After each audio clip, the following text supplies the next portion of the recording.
அப்படி இருக்கின்ற போது என்பிபியினுடைய மட்டக்களப்பு மாவட்ட முக்கியஸ்தராக இருக்கக்கூடிய திலீப் குமார் யாழ் மையவாதத்தினுடைய செயற்பாடு எப்படி இருக்கிறது என்று அவர்கள், அதாவது நேற்று நாங்கள் நாட்டு நடப்பு நிகழ்ச்சியில் இதனை சற்று கூறியிருந்தோம்.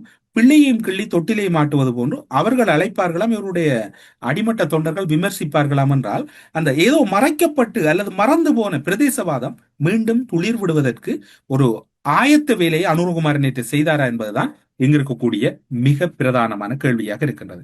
நல்லாட்சி கால பகுதியில் கல்முனை தமிழ் பிரதேச செயலக உருவாக்கக்கூடிய சந்தர்ப்பங்களை தமிழ் தேசிய கூட்டமைப்பாக பலமுறை சந்தர்ப்பங்கள் கிடைத்தும் நழுவ விட்டிருக்கின்றார்கள்.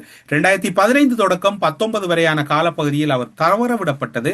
அக்காலப்பகுதியில் தன்னை ஒரு நிழல் பிரதமராக பல்வேறு மட்டங்களிலே வலம் வந்த சுமந்திரன் அவர்கள் அது தொடர்பில் எந்த ஒரு ஈடுபாடும் காட்டாமையின் பின்னர் கிழக்கு மாகாணத்திலே சுமந்திரன் மீதான அதிருப்தி அதிகரித்திருந்தது.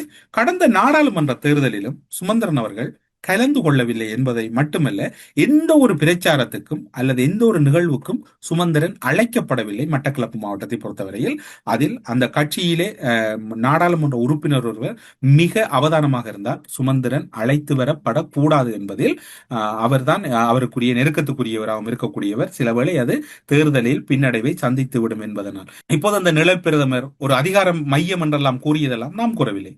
அன்று தமிழ் தேசிய கூட்டமைப்பின் பனி மாவட்ட நாடாளுமன்ற உறுப்பினராக இருந்த சிவசக்தி ஆனந்தன் அவர்கள் கட்சிக்குள்ளும் வெளியிலும் கடுமையான விமர்சனங்களை முன்வைத்திருந்ததையும் மறந்திருக்க மாட்டீர்கள். இந்த சூழ்நிலையெல்லாம் மிகவும் கச்சிதமாக அறிந்த அனுரகுமார் திசாநாயக் அவர்கள் மிக நுட்பமாக வாழைப்பழத்தில் ஊசி ஏற்றுவது போன்று தன்னுடைய காரியத்தை கச்சிதமாக முடித்திருக்கின்றார்.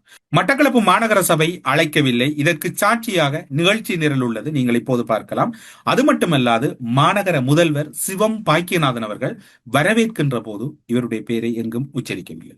அப்படி என்றால் அது திட்ட தெளிவாக தெரிகின்றது, மாநகர சபையின் நிகழ்ச்சி நிரலில் சுமந்திரனுடைய வருகை இல்லை என்பது திட்ட தெளிவாக தெரிகின்றது. அவருடைய வரவேற்புரையை பாருங்கள். மட்டக்களப்பு நகரத்துக்கு வருகை தந்து எமது அழைப்பின் பேரிலே மட்டக்களப்பு பொது நூலகத்தை திறந்து வைத்திருப்பதை முன்னிட்டு நாங்கள் மகிழ்ச்சி அடைவதோடு அவரை வருக வருக என வரவேற்கின்றோம். அதே போன்று இந்த நிகழ்வுக்கு சிறப்பு அதிதிகளாக கைத்தொழில் மற்றும் முயற்சி ஆண்மை அலுவலக அமைச்சர் கௌரவ சுனில் கம்புநெட்டி மற்றும் கிழக்கு மாகாண ஆளுநர் பேராசிரியர் கௌரவ ஜெயந்தலால் ரத்னசேகர் அவர்களையும் வருக வருகவென வரவேற்கின்றேன். அதேபோல் எமது மட்டக்களப்பு மாவட்ட